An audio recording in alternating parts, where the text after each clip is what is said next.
तर मंडळी आज आपण बनवणार आहोत ब्रेकफास्टसाठी हे ब्रेडचे डोसे. तर इथे मी 5 ब्रेडचे स्लाइस घेतलेले आहेत. त्याला असं बारीक तुकड्यामध्ये कट करून घ्यायचं आहे. त्याच्यामध्येच अर्धी वाटी रवा आणि अर्धी वाटी दही टाकायचं आहे. 1 वाटी पाणीसुद्धा टाकायचं आहे आणि व्यवस्थित मिक्स करून हे व्यवस्थित भिजण्यासाठी एक 10 मिनिटं ठेवून द्यायचं आहे. 10 मिनिटानंतर हे सर्व मिश्रण एका मिक्सरच्या भांड्यामध्ये घ्यायचं आहे आणि त्याच्यामध्ये चवीनुसार मीठसुद्धा टाकायचं आहे आणि एक अर्धी वाटी होईल इतकं पाणी टाकायचं आहे. पाणी जास्त टाकू नका, अर्धी वाटीच टाका.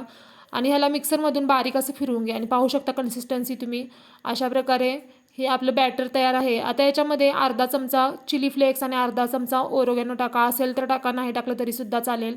डोसा तव्याला तेल लावलेलं आहे, पाणी टाकून त्याला व्यवस्थित पुसून घेतलेलं आहे आणि छान असा डोसा पसरून घेतलेला आहे. वरून थोडंसं तेलसुद्धा लावायचं आहे आणि व्यवस्थित असा आपला डोसा भाजून घ्यायचा आहे आणि पाहू शकता रंग अगदी सुरेख आलेला आहे. आणि अशा प्रकारे आपला ब्रेडचा डोसा तयार आहे. नक्की ट्राय करा आणि आवडल्यास चॅनलला सबस्क्राईब करा.